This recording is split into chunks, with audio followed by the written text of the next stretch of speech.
Hello everybody, welcome back to our virology series.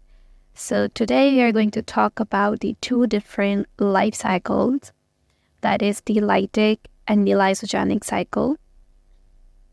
So bacteriophages infect the bacteria by attacking to them and injecting their genetic material, which is either DNA or RNA. So in lytic cycle, the phages takes a more aggressive approach. After injecting its DNA into the bacterium, the phage DNA hijacks the bacterial machinery, directing it to produce new viral components like DNA and proteins.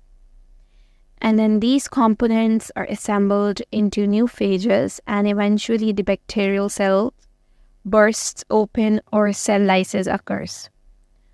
Then it releases hundreds of new phages that are ready to infect more bacteria.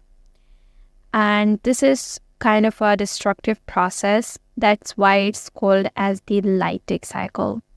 On the other hand, the lysogenic cycle, after the phage injects its DNA into the bacterial cell, so instead of taking over it immediately, the phage DNA integrates into the bacterial chromosomes and become a prophage.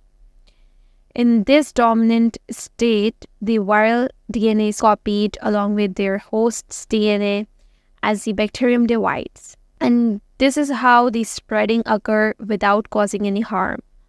However, if the bacterial cell is exposed to stress like UV radiation or chemicals, the prophage can be triggered to activate.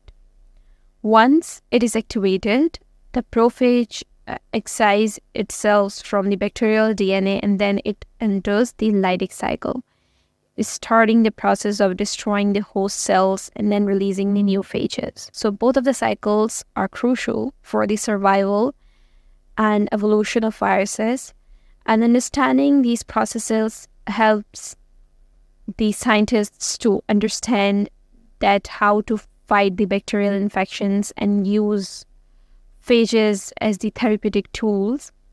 So that's all for today's class. Thanks for joining. Don't forget to like and subscribe.